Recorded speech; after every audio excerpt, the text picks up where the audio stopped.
Hello नमस्कार साथियों, यहाँ पर 91 यूनिवर्सिटी का स्वागत है दोस्तों। चलिए हम लोग विश्व इतिहास पर चर्चा करने वाले हैं दोस्तों। प्रश्न बैंक है। चलिए हम लोग टाइम बिना कमाए इस सेशन को आगे करते हैं दोस्तों। आज हम लोग 4 चैप्टर कंप्लीट करने वाले हैं दोस्तों। इस वीडियो को आप लोग जरूर से जरूर देखिएगा, क्योंकि आप इस वीडियो को देखिएगा तो आपको कम से कम 2 से 3 क्वेश्चन BPSC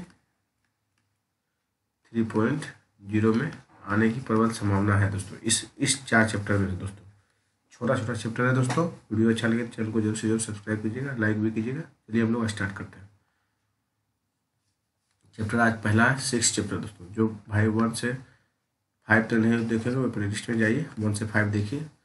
आज का जो चैप्टर है 6 है दोस्तों। इटली का एकीकरण हम लोग देखेंगे। क्या देखेंगे? इटली का एकीकरण दोस्तों। चलिए हम लोग सेल्फेरिन का युद्ध किसके मध्य लड़ा गया था दोस्तों? ये युद्ध लड़ा गया था फ्रांस और सार्डिनिया की संयुक्त सेना और ऑस्ट्रिया के बीच। इसके बीच फ्रांस व सार्डिनिया की संयुक्त सेना और ऑस्ट्रिया के बीच ये युद्ध लड़ा गया दोस्तों। चलिए हम लोग क्वेश्चन नंबर 2 देखते हैं। इटली के एकीकरण की निम्नलिखित घटनाओं का कालानुक्रम व्यवस्थित कीजिए और नीचे दिए कूद का सही विकल्प चुनें। सेडवा का युद्ध दोस्तों जो हुआ 1886 में हुआ था दोस्तों। कब हुआ था सेडवा का युद्ध? 1886 में। विल फ्रैंका का युद्ध हुआ 11 जुलाई 1859 को दोस्तों। कब हुआ था? 11 जुलाई 1859 को विल फ्रैंका का युद्ध हुआ। ज्यूरिख का संधि दोस्तों 10 नवंबर 1849 को था। प्लम्बियर्स की समझौता 1858 को हुआ था दोस्तों। हम लोग आगे देखते हैं। फ्रांस सार्डिनिया को ऑस्ट्रिया के खिलाफ युद्ध में सहयोग देने की सहमत हो गया था दोस्तों। क्वेश्चन नंबर 3 देखिए। निम्नलिखित नारों में से कौन सा नारा मेजनी का नहीं था दोस्तों? तो देखिए, स्वतंत्रता और इटली स्वतंत्र इटली अमर रहे, ये नारा नहीं था दोस्तों। ईश्वर में विश्वास रखो, सभी संगठित हो और इटली की दास्तां से मुक्त करो। देखिए क्वेश्चन नंबर 4 है दोस्तों। किस संधि या समझौते को काबूल ने नेपोलियन का तृतीय को सेवाय नीस के प्रदेश फ्रांस को देने का आश्वासन किया दोस्तों? ये पोलेम्बियर्स की संधि के तहत किया दोस्तों। क्या? पोलेम्बियर्स की संधि दोस्तों। फ्रांस और नेपोलियन तृतीय पोलेम्बियर्स घूमने गया था और कैबूर ने इसके साथ औपचारिक भेंट किया और 21 जून 1858 को इसके बीच पोलेम्बियर्स समझौता हुआ। शर्तें था दोस्तों। सार्डिनिया और ऑस्ट्रिया की युद्ध हारने पर फ्रांस सार्डिनिया को 2 लाख की सेना सहायता देगा, जिसके बदले में फ्रांस नीस और सेवाय प्रदेश मिलेगा दोस्तों।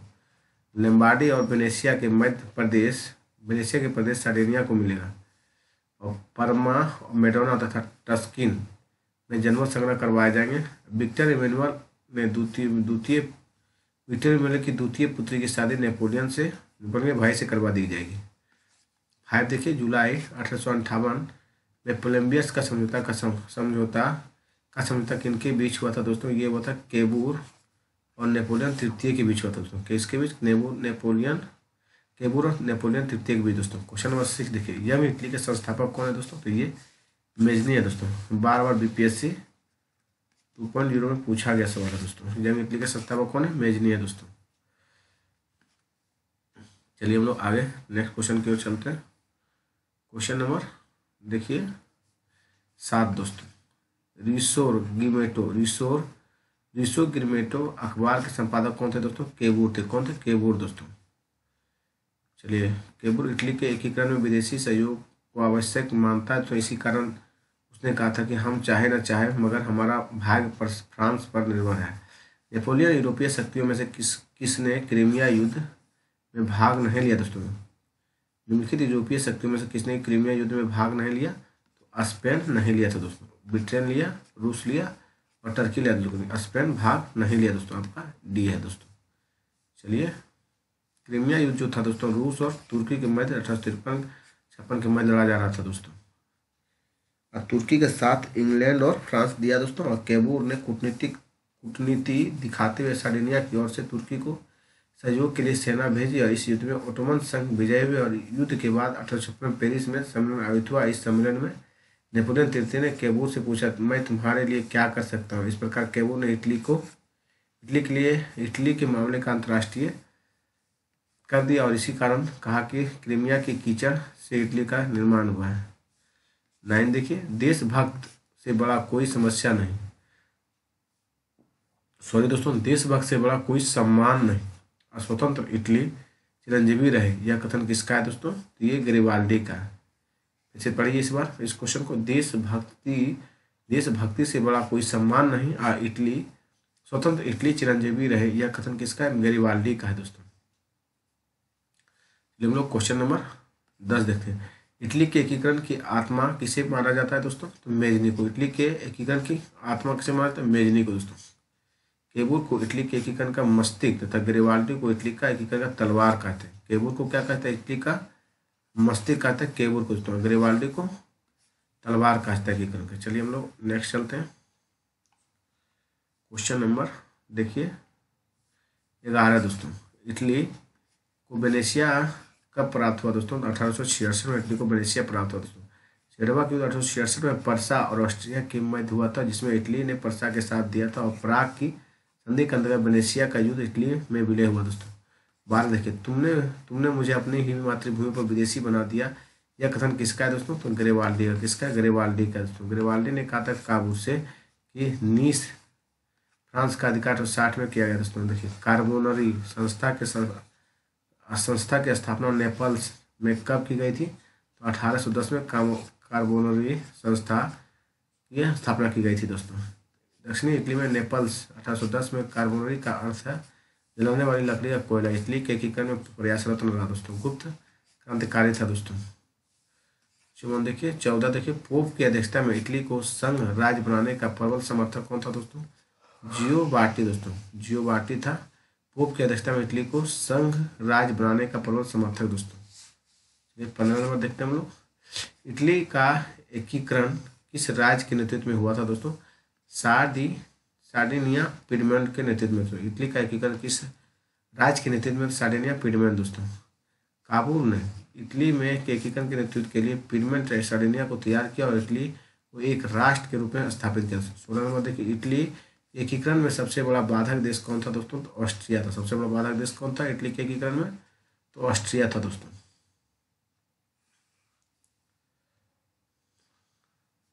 देखिए 1815 में वियना सम्मेलन मेटरनिक के तथा इटली के छोटे 2 राज्यों को विभाजित करके वहां निरंकुश और राष्ट्र स्थापित किया। इस सम्मेलन में लोम्बार्डी और वेनेशिया ऑस्ट्रिया को दिया। इस सम्मेलन में लोम्बार्डी और वेनेशिया को ऑस्ट्रिया को दे दिया। इटली के बारे में मेटरनिक ने कहा था कि यहाँ एक व्यक्ति दूसरे व्यक्ति के खिलाफ है, और जहाँ एक राज्य दूसरे राज्य के खिलाफ हो वह इटली एक कैसे हो सकता है? 17 देखिए, इस युद्ध के द्वारा इटली का एकीकरण पूर्ण हुआ दोस्तों। ये सेडोवा के युद्ध के द्वारा इटली का एकीकरण पूर्ण हुआ दोस्तों। किस संधि? सेडोवा दोस्तों। 1870 में सेडोवा के युद्ध पर्सा ने फ्रांस को पराजित किया। तो इस युद्ध के दौरान फ्रांस ने रोम से अपनी सेना हटा ली और रोम इटली की सेना में प्रवेश किया और 20 सितंबर 1817 को रोम पर अधिकार कर लिया गया था दोस्तों।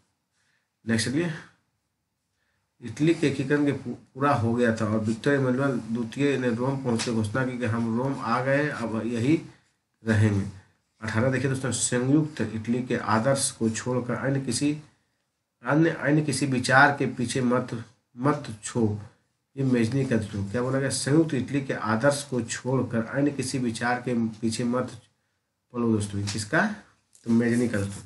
एक राष्ट्र के रूप में इटली एक राष्ट्र के रूप में इटली कानून की देन है दोस्तों। फिलीपींस का था दोस्तों। इटली एक राष्ट्र बनना चाहता है और यह अवश्य बनेगा, चाहे कुछ भी हो। काबुल है दोस्तों। इटली एक भौगोलिक अभिव्यक्ति है दोस्तों। मेटरनिक बोला क्रांति का विचार शहीदों के रक्त से ही विकसित हो सकता है। कौन बोला? मेजनी दोस्तों। 19 देखिए, ड्यूटीज ऑफ मैन पुस्तक किसके द्वारा लिखी गई दोस्तों? मेजनी के द्वारा लिखी है। किसके द्वारा? मेजनी के द्वारा संयुक्त इटली का नामक समाचार पत्र निर्माण किया गया दोस्तों। 20 देखिए, ज्यूरिख की संधि किन 2 देशों के बीच हुई थी? ऑस्ट्रिया और सार्डिनिया के बीच ज्यूरिख की संधि हुई थी दोस्तों। किसके बीच? ऑस्ट्रिया और सार्डिनिया के बीच दोस्तों। चलिए हम लोग आगे देखते हैं।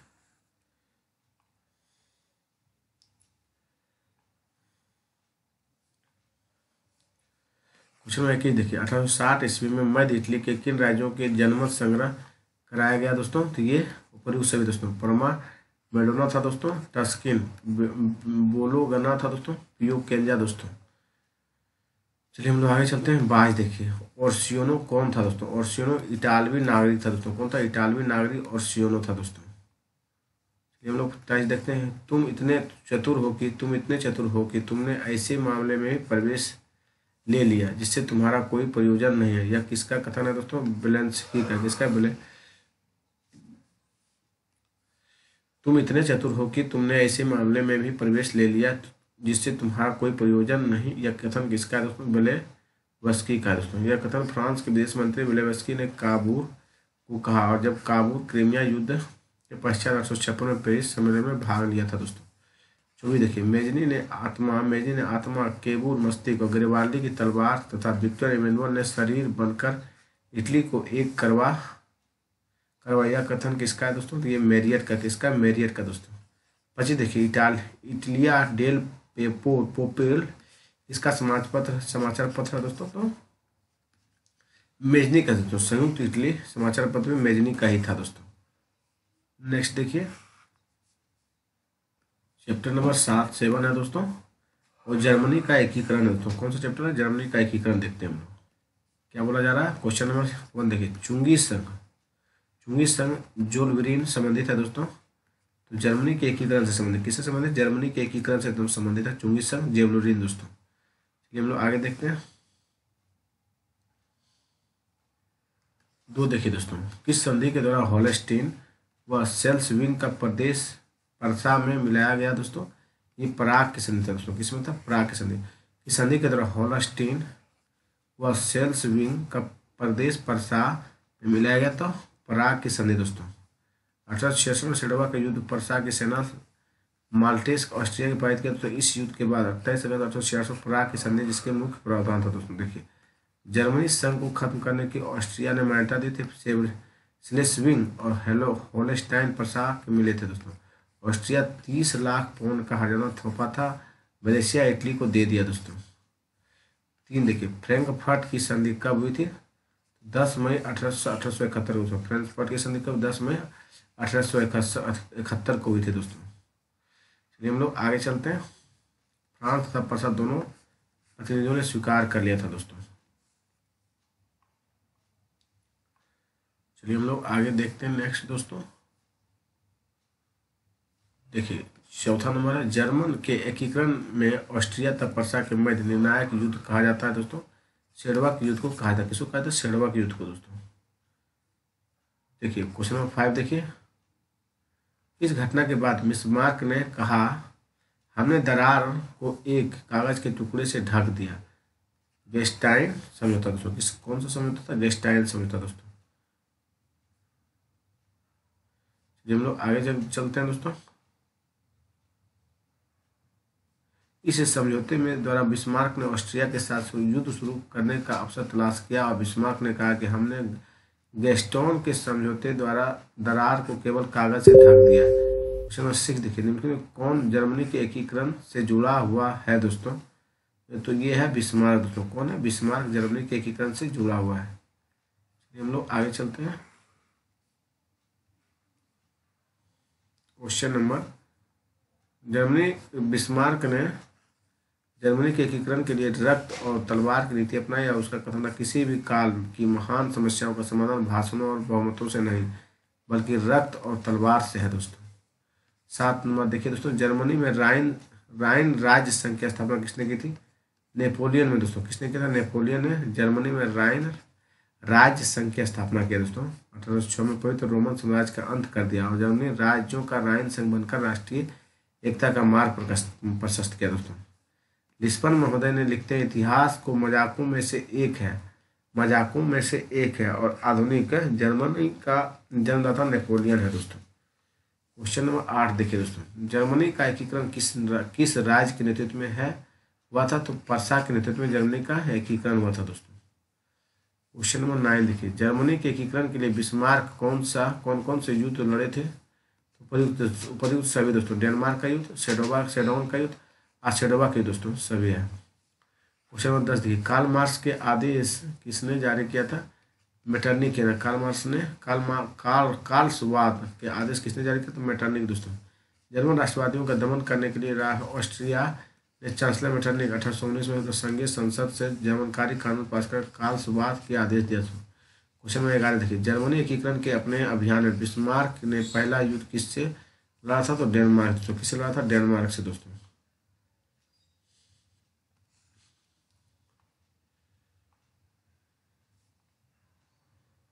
देखिए क्वेश्चन नंबर 12 देखिए, बियारिट्स की भेंट किसके मध्य हुई थी दोस्तों?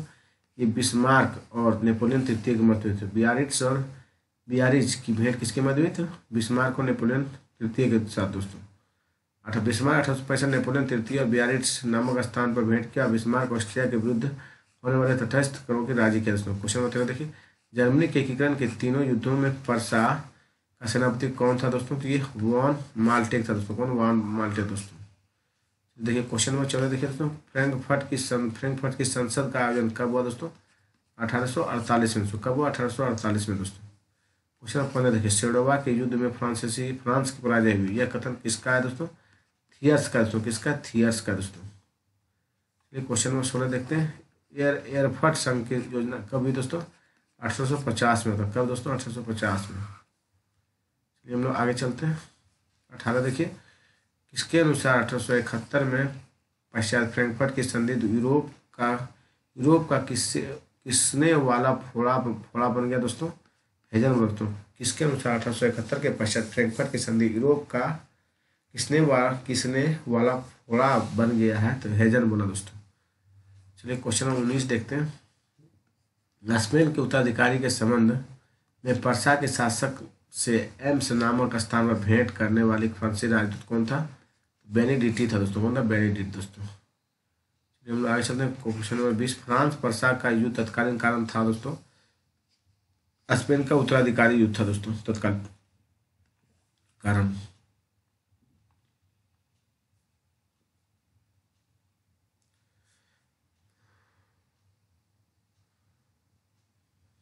स्पेन के उत्तराधिकारी संबंधी वार्ता विलियम प्रथम ने बेनिडिक्ट के मध्य हुई थी। विलियम प्रथम ने वार्ता का संदेश बिस्मार्क के पास तारा द्वारा भेज दिया गया था। तार एम्स का तार कहलाता था। बिस्मार्क ने इस तार को संक्षिप्त करके समाचार पत्रों में इस प्रकार प्रकाशित करवाया कि उसने फ्रांस की पर्सा की जनता के राज का अपमान समझे। 21 देखिए, मेटरनिक प्रणाली के विरोध विद्यार्थियों के प्रयासों से किस संगठन की स्थापना है दोस्तों? बर्सेनसेफ्ट का दोस्तों। किसकी? बर्सेनसेफ्ट का। 22 देखिए दोस्तों, रिफ्लेक्शंस एंड रेमिनिसेंस पुस्तक किसने लिखी दोस्तों? बिस्मार्क ने लिखी थी। रिफ्लेक्शंस एंड रेमिनिसेंस पुस्तक किसने लिखी? बिस्मार्क दोस्तों। बिस्मार्क जर्मनी के एकीकरण के लिए 3 युद्ध, डेनमार्क 1864, सेडोवा का युद्ध 1866 और सेडान का युद्ध 1870 लड़े। उन्होंने जर्मन के एकीकरण के लिए रक्त और लोक की नीति अपनाई दोस्तों। क्वेश्चन नंबर 23 देखिए, बिस्मार्क ने जर्मनी के सुरक्षित करने के लिए कब त्रिराष्ट्रीय संघ का निर्माण किया दोस्तों? 1872। कब क्या? 1872 में दोस्तों। अलेक्जेंड्रा त्रिराष्ट्रीय फ्रांसिस जैसे जर्मनी के बिस्मार्क शामिल थे दोस्तों। क्वेश्चन नंबर 24 देखिए, बर्लिन कांग्रेस 1878 का एक परिणाम है दोस्तों। 3 सम्राटों का संघ है दोस्तों। बर्लिन कांग्रेस 1878 का एक परिणाम है 3 सम्राटों का संघ का विघटन दोस्तों।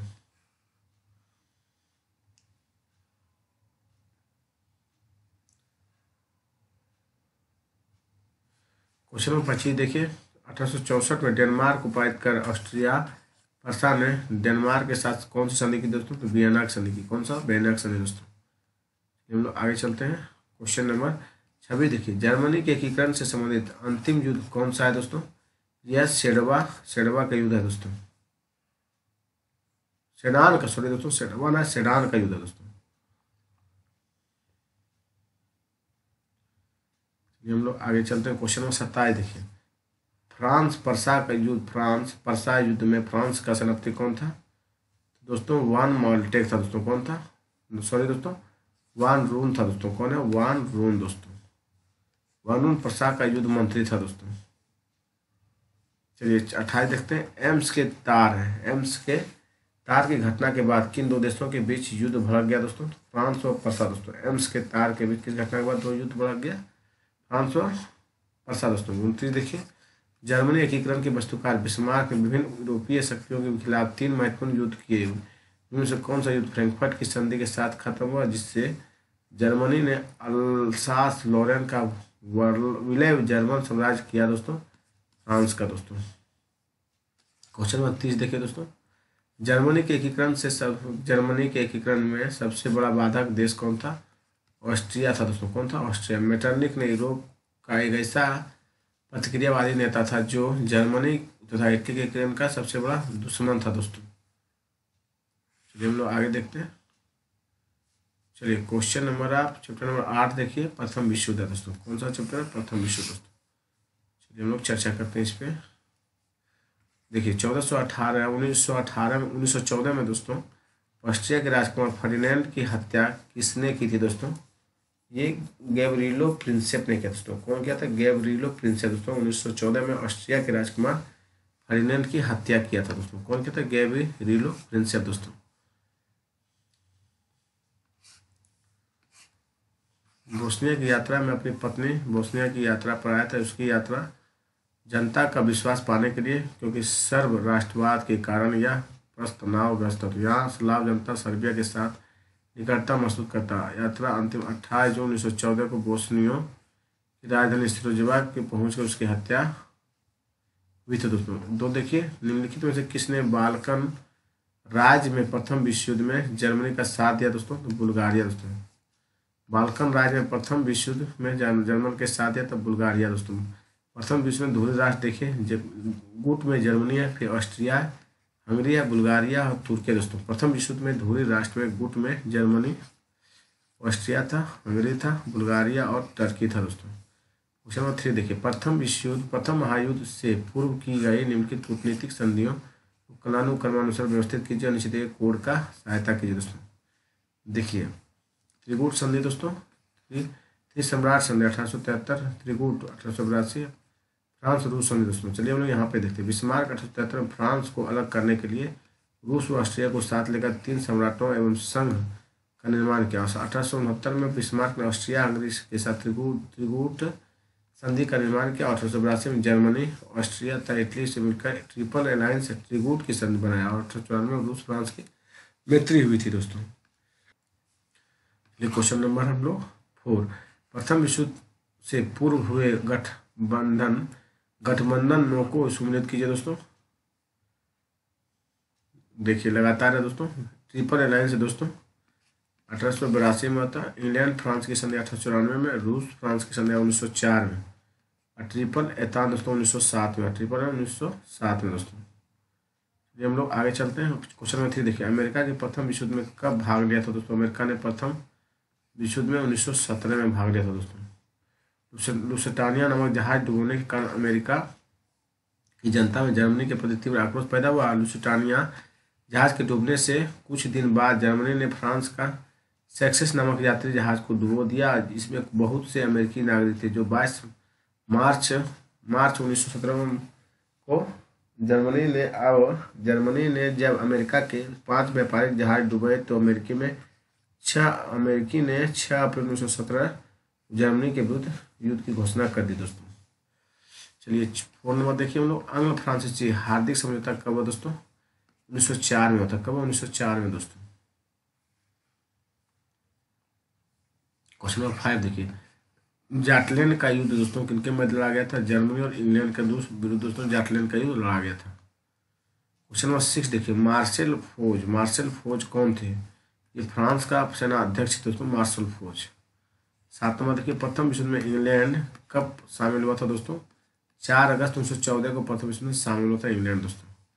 8 देखिए, प्रथम विश्व के दौरान प्रथम विश्व को रोकने का अंतिम प्रयास किसने किया दोस्तों? एडवर्ड ग्रे किया दोस्तों। प्रथम विश्व को रोकने का प्रयास किसने किया अंतिम बार? एडवर्ड ग्रे दोस्तों। क्वेश्चन नंबर 9 देखिए, प्रथम विश्व युद्ध के बाद लीग ऑफ नेशंस गठन के पीछे कौन सा नेता है दोस्तों? तो वुड्रो विल्सन है। कौन सा? वुड्रो विल्सन दोस्तों। क्वेश्चन नंबर 10 देखिए, इटली प्रथम विश्व युद्ध की किस संधि के तहत शामिल हुआ दोस्तों? इटली प्रथम विश्व युद्ध में किस संधि के तहत शामिल हुआ? तो लंदन की संधि के तहत दोस्तों। किस संधि से? लंदन की संधि दोस्तों।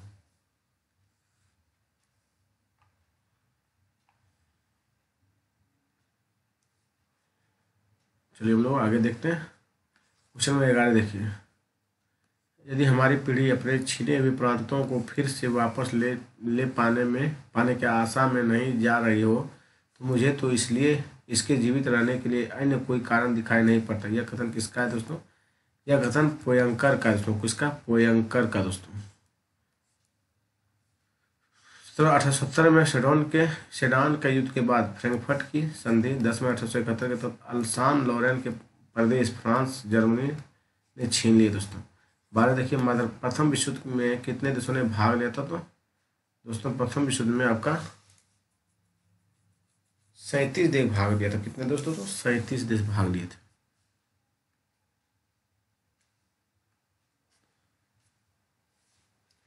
प्रथम युद्ध दोस्तों 4 वर्ष 3 महीने 11 दिन चला था। 28 जुलाई 1900 शुरू हुआ और 11 नवंबर 1918 को युद्ध विराम हुआ दोस्तों। क्वेश्चन नंबर 37 देखिए, वर्साइक संधि किस वर्ष हुआ था दोस्तों? तो 1919 में वर्साइक संधि हुआ था दोस्तों।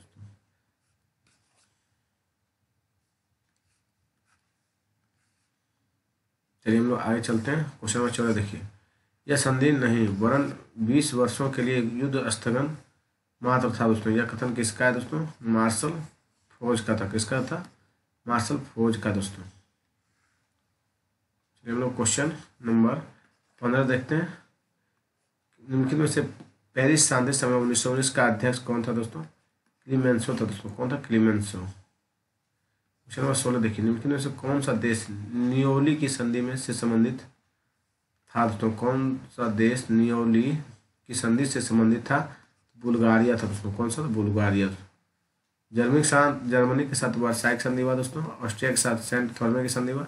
हंगरी के साथ ट्यूना का संधि हुआ। और बुल्गारिया संधि न्यूइली की संधि हुआ दोस्तों। टर्की के साथ सेब्रे की संधि के बाद लोसाने की संधि हुआ दोस्तों। क्वेश्चन नंबर 17 देखिए, कौन पेरिस शांति सम्मेलन में बड़े चार की परिषद सदस्य नहीं था दोस्तों?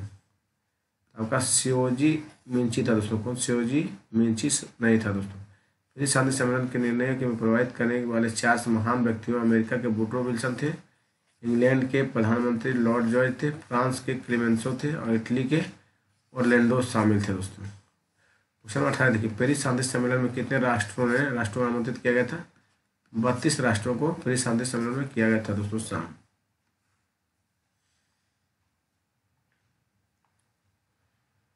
चलिए क्वेश्चन नंबर 19 देखिए, युद्ध विराम संधि पर मित्र राष्ट्रों की ओर से हस्ताक्षर किसने किया था दोस्तों? तो ये मार्शल कोच किए थे। कौन किए थे? मार्शल कोच दोस्तों।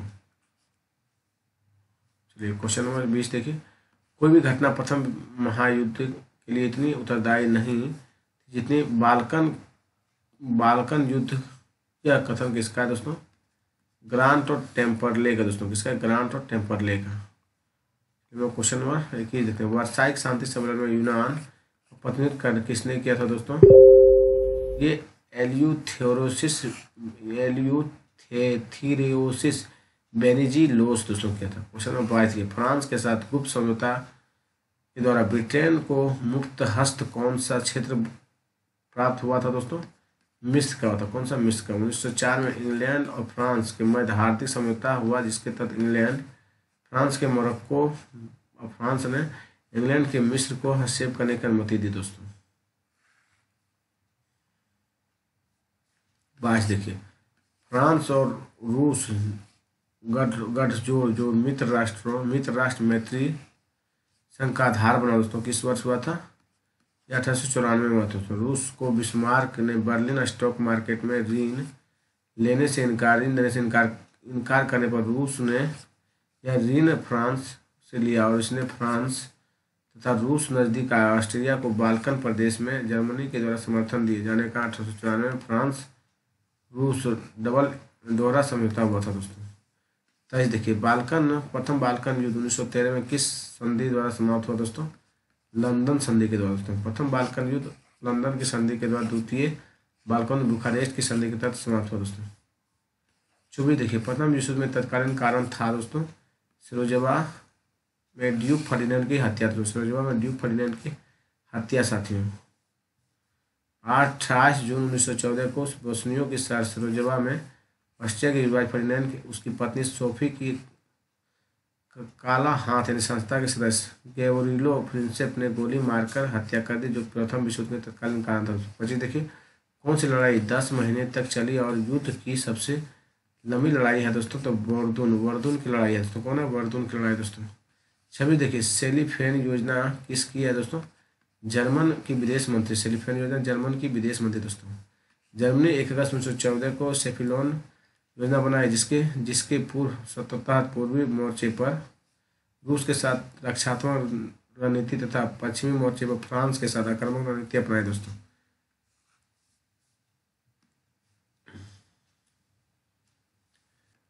क्वेश्चन नंबर 27 देखिए, इस लड़ाई के बाद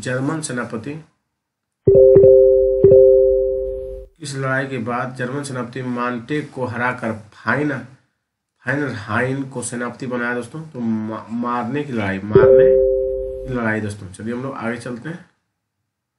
क्वेश्चन नंबर 28 की, कौन से युद्ध को प्रथम विश्व युद्ध में सबसे खूनी लड़ाई माना गया है दोस्तों? तो सोम का युद्ध दोस्तों। कौन से युद्ध को प्रथम विश्व युद्ध की सबसे खूनी लड़ाई माना गया है? सोम का युद्ध दोस्तों। सोम नदी का युद्ध जुलाई 1916 में हुआ था, जिस युद्ध में ब्रिटेन की पहली टैंक रेमिजेंट का प्रयोग किया गया था। इस युद्ध में लगभग 15 लाख से सैनिक मारे गए। 29 देखिए तो प्रथम विश्व युद्ध के बाद सेब्रे की संधि किस देश के साथ की गई थी दोस्तों? प्रथम विश्व युद्ध के बाद यह किया गया था तुर्की के साथ सेब्रे की संधि किया गया था 1923 में दोस्तों। क्वेश्चन नंबर 30 देखिए, प्रथम विश्व युद्ध के दौरान युद्ध का उत्तरदायित्व एक दूसरे के ऊपर डालने के प्रयास में जर्मनी ने किस पुस्तक का प्रकाशन किया था? व्हाइट बुक का दोस्तों। किसका कहता है? व्हाइट बुक का।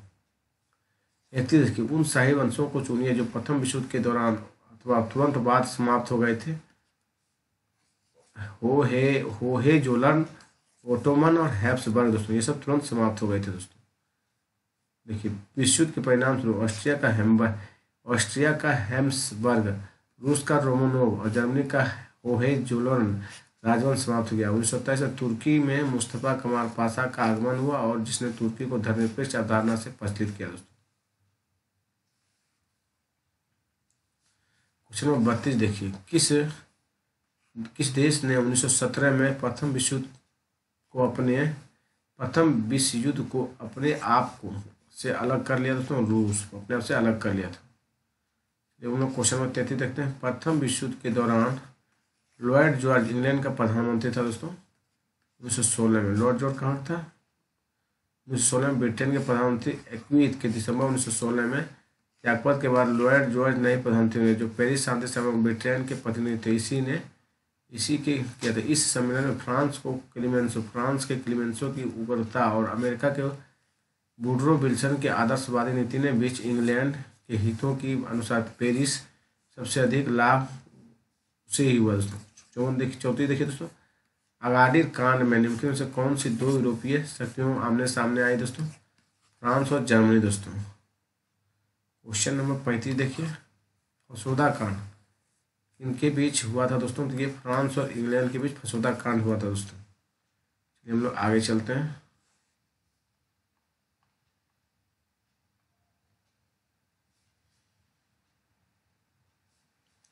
क्वेश्चन नंबर 36 देखिए, पेरिस शांति सम्मेलन में कौन सी मांगों को पूर्ति न होने से क्षुब्ध होकर लौट आया दोस्तों? तो ऑरलैंडो।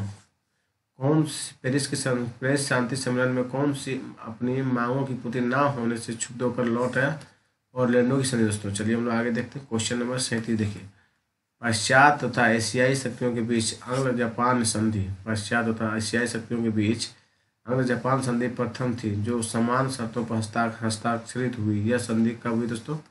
1902 में हुई थी। कब? 1902 में दोस्तों। क्वेश्चन नंबर 38 देखिए, जिमरमैन योजना किस देश के विदेश मंत्री ने की थी दोस्तों? इटली दोस्तों। किसने की? इटली दोस्तों। क्वेश्चन नंबर 39 देखिए, प्रथम विश्व युद्ध के बाद लीग ऑफ नेशंस के गठन के पीछे कौन सा नेता था दोस्तों? ये था वुडरो विल्सन दोस्तों। कौन था? वुडरो विल्सन दोस्तों था। चलिए हम लोग आगे देखते हैं। 40 देखिए, पेरिस शक्ति सम्मेलन में मित्र राष्ट्रों की ओर से किसने हस्ताक्षर किया था? मार्शल कोच दोस्तों। पेरिस शांति सम्मेलन की ओर से किसने हस्ताक्षर किया? मार्शल कोच दोस्तों। चलिए हम लोग आगे देखते हैं। अब आप नेक्स्ट चैप्टर दोस्तों आपका कौन सा है? रूसी क्रांति है। कौन सा है दोस्तों? रूसी क्रांति चैप्टर नंबर 9 है दोस्तों। हम लोग देखते हैं।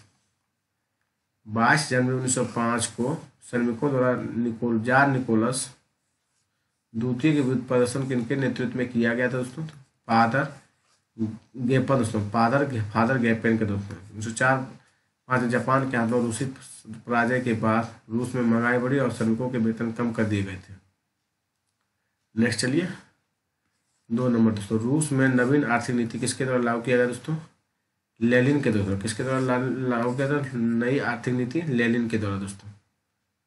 चलिए 1917 में बोल्शेविक क्रांति के बाद साम्यवादी सरकार कारखाने, राष्ट्रीयकरण, भूमि, किसानों को बांटने का काम किया। इसे पूंजीवादी व वर्ग समाप्त होने से उत्पादन घटा। ऐसी स्थिति में लेनिन ने 1921 में नवीन आर्थिक नीति लागू की। इस दौरान लेनिन को लगा कि साम्यवाद के अस्तित्व को बचाने के लिए थोड़ा बहुत पूंजीवाद अपनाना पड़ेगा, लेकिन लेनिन ने कहा हमें एक कदम पीछे हटना होगा जिससे हम 2 कदम आगे बढ़ सकें। तीसरा देखिए 1917 में रूस की क्रांति के समय कौन निम्नलिखित में रूस का जार था दोस्तों? निकोलस द्वितीय था दोस्तों। कौन था? निकोलस द्वितीय।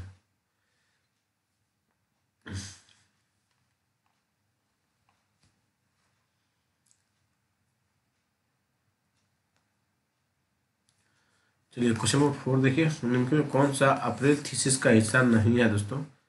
ये है आपका जार निकोलस। जार को गलत कमीजों की सजा दोस्तों, ये नहीं है। युद्ध का अंत था, बैंकों का राष्ट्रीयकरण, भूमि का अप्रैल थीसिस का हिस्सा नहीं था, तो जार को गलत कामों की सजा दोस्तों, ये आपका गलत है। उसके बाद तीनों है दोस्तों, भूमि का, किसानों को हस्तांतरण दोस्तों, ये तीनों आपका सही है।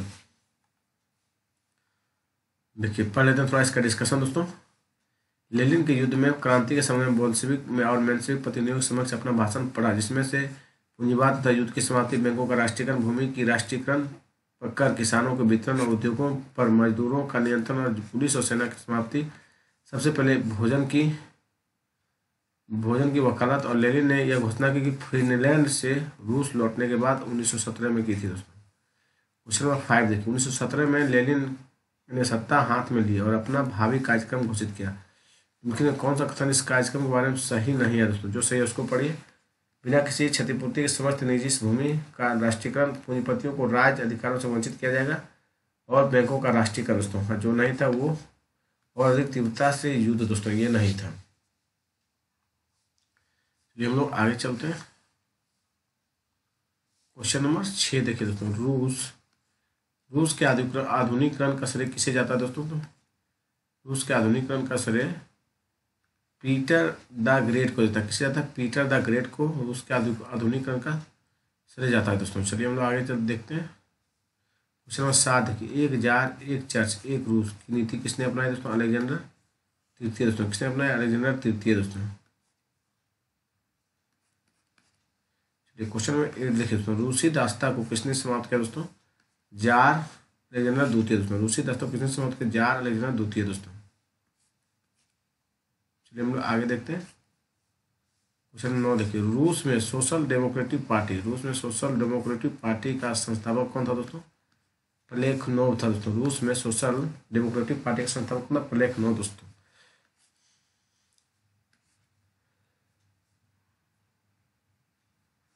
क्वेश्चन नंबर 10 देखिए, 1917 की क्रांति द्वारा रूस में किस वंश का अवदस्त कर दिया गया दोस्तों? तो रोमानोव को। किसे किया था अवदस्त? रोमानोव को। 1917 की क्रांति द्वारा रूस में किस वंश को अवदस्त कर दिया था? रोमानोव को दोस्तों।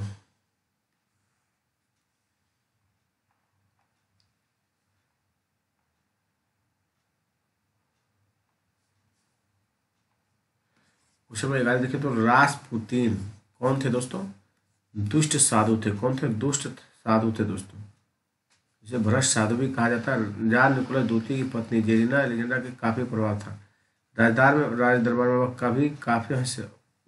में वह काफी हस्तक्षेप करता था। दिसंबर 1916 में राजकुमार यूसुपोव के द्वारा दरबार में इसे पवित्र महंत का कत्ल कर दिया दोस्तों। 12 देखिए, फादर एंड सन्स किसकी रचना है दोस्तों? तुर्कनेव को दोस्तों। फादर्स एंड सन्स किसकी रचना? तुर्कनेव का दोस्तों। रूसी क्रांति में बौद्धिक वर्ग का काफी प्रभाव रहा। मेक्सिको गोर्की, टोल्स्टॉय और तुर्कनेव दोस्तोवास्की प्रमुख थे। तुर्कनेव ने father the and sons, Maxim Gorky ने माँ मदर तथा टोल्स्टॉय ने वार एंड पीस रचना की दोस्तों। टोल्स्टॉय ने। हम लोग 13 देखिए, क्रांति विरोधियों से निपटने के लिए बोल्शेविक ने जो गुप्त क्रांतिकारी संस्थाएं स्थापित की उन्हें क्या कहा जाता है? चेका कहा जाता है। क्या कहा जाता है? चेका दोस्तों। हम लोग आगे चलते हैं। क्वेश्चन नंबर 14 देखिए, रूस की क्रांति से पेट्रोगार्ड, रूस की क्रांति में पेट्रोगार्ड ने वही काम किया जो पेरिस में फ्रांस की राज्य क्रांति में किया। ये किसका कथन है दोस्तों? ये लिप्सन का। किसका? लिप्सन का दोस्तों।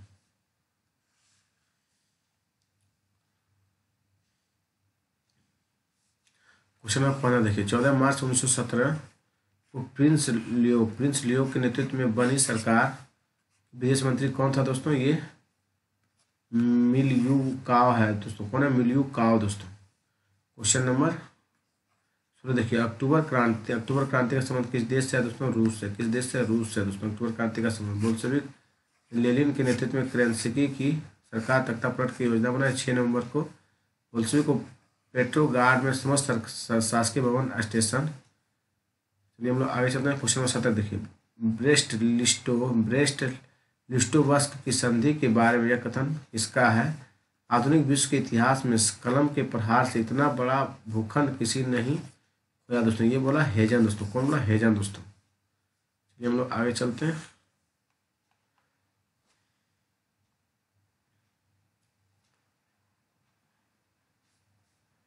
अठारह देखिए, ten days that shook the world, रूसी क्रांति का आंखों देखा विवरण है दोस्तों। ये है आपका जॉन रीड का दोस्तों। कौन है? जॉन रीड दोस्तों। हम लोग आगे चलते हैं। क्वेश्चन नंबर 19 देखिए, लेनिन के नेतृत्व में 8 नवंबर 1917 को साम्यवादी सरकार बनी। इसमें गृह मंत्री किसे बनाया गया दोस्तों? राइकोव को दोस्तों। किसे बनाया गया? राइकोव को दोस्तों। ट्रॉट्स्की युद्ध मंत्री व विदेश मंत्री, स्टालिन राष्ट्रीय जातीय मंत्री और राइकोव को गृह मंत्री बनाया दोस्तों। क्वेश्चन नंबर 20 देखिए, इस्करा और जारिया नामक समाचार पत्रों का संपादन किसने किया दोस्तों? लेनिन ने दोस्तों। किसने किया? लेनिन। इस्करा और जारिया किसने किया? लेनिन दोस्तों। चलिए क्वेश्चन नंबर 21 देखिए, रूस का बास्तिल किसे कहा जाता है दोस्तों? सल्सबर्ग को कहा जाता है। किसे कहा जाता है? सल्सबर्ग को रूस का बास्तिल कहा जाता है दोस्तों। चलिए हम लोग क्वेश्चन नंबर 22 देखते हैं, किस संधि के अनुसार जर्मनी ने सोवियत सरकार का वैधता प्रदान की दोस्तों? रेपोलो के दोस्तों। किस संधि के अनुसार जर्मनी ने सोवियत सरकार की वैधता को प्रदान किया? रापोलो के तहत दोस्तों। चलिए क्वेश्चन नंबर हम लोग 23 देखिए, रोमानोव वंश का संबंध किससे दोस्तों? रूस से। रोमानोव वंश का संबंध किससे? रूस से दोस्तों। चलिए हम लोग आगे चलते हैं। क्वेश्चन नंबर 24 देखिए, गृह युद्ध के दौरान बाह्य गुट और आंतरिक गुटों दोनों ने मिलकर श्वेत सरकार व्हाइट गवर्नमेंट बनाई, जिसमें सम्मिलित है दोस्तों। देखिए दक्षिण रूस डेनिकिन दोस्तों, यूक्रेन तथा क्रीमिया जनरल रेगोर, मारमस और आर्च चेन दोस्तों, चेकोवस्की तो ओमस ये कोलचक्र और यूडेनी दोस्तों खेत श्वेत सरकार है दोस्तों। चलिए 25 में रूस में जेमेस तसुक क्या था? ये स्थानीय प्रशासनिक संस्था थी दोस्तों। चलिए हम लोग आगे चलते हैं। क्वेश्चन नंबर 26 देखिए, जनता के बीच चलो का नारा किसका है दोस्तों? निखलिस्ट का है दोस्तों। किसका? निखलिस्ट का। जनता के बीच चलो निखलिस्ट का नारा है। 27 देखिए, बिना आतंक तथा हिंसा के श्रमिक वर्ग अधिनायकवाद विचार नहीं किया जा सकता। यह कथन किसका है? लेनिन का दोस्तों। किसका? लेनिन का। क्वेश्चन नंबर 28 देखिए, दास कैपिटल लेखक कौन है दोस्तों? कार्ल मार्क्स के। दास कैपिटल के लेखक कौन है? Karl Marx. साम्यवादियों का बाइबल कहा जाता है दोस्तों। तो देखिए, प्रथम ड्यूमा का गठन कब किया गया दोस्तों? तो 1906 में प्रथम ड्यूमा का गठन किया गया दोस्तों। देखिए क्वेश्चन नंबर 30 देखिए, पुराने रूसी साम्राज्य द्वारा अधोलिखित क्षेत्रों में से कौन से ब्रेस्ट लिस्टोवस्क 1918 में की शर्तों की तरह जर्मनी को हस्तगत किए गए हैं दोस्तों? ये हो जाएगा फिनलैंड, एस्टोनिया, लिथुआनिया, पोलैंड और यूक्रेन दोस्तों। इस संधि पर प्रतिक्रिया देते हुए हेजेन लिखते हैं कि आधुनिक विश्व के इतिहास में कलम के प्रहार से इतना बड़ा भूखंड किसी ने नहीं खोया दोस्तों। चलिए हम लोग आगे देखते हैं।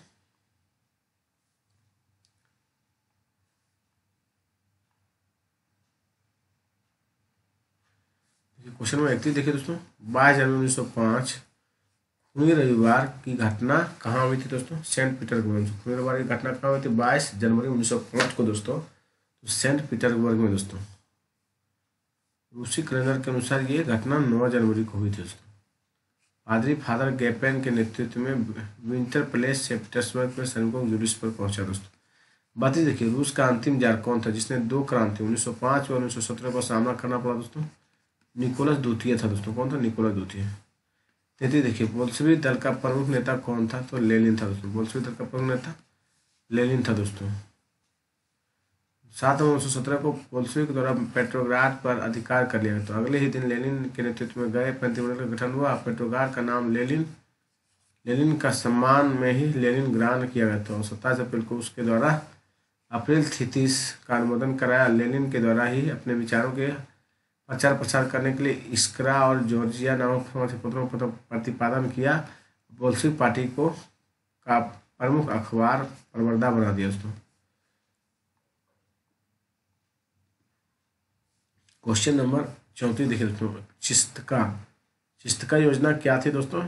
स्टालिन की शुद्धिकरण की योजना। किसका है? स्टालिन की शुद्धिकरण की योजना। चलिए क्वेश्चन नंबर 36 देखिए, रूस में सर्वप्रथम पंचवर्षीय योजना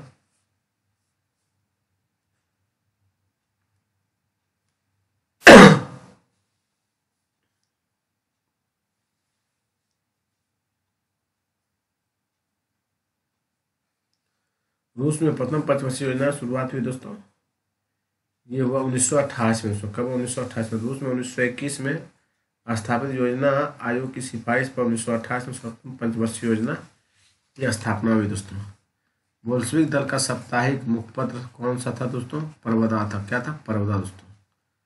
ये हम लोग सेशन को लास्ट करते हैं दोस्तों। धन्यवाद दोस्तों। आप लोग वीडियो को 1 से 2 बार जरूर देखिएगा। इससे 1 या 2 क्वेश्चन आने की प्रबल संभावना रहेगी दोस्तों। धन्यवाद।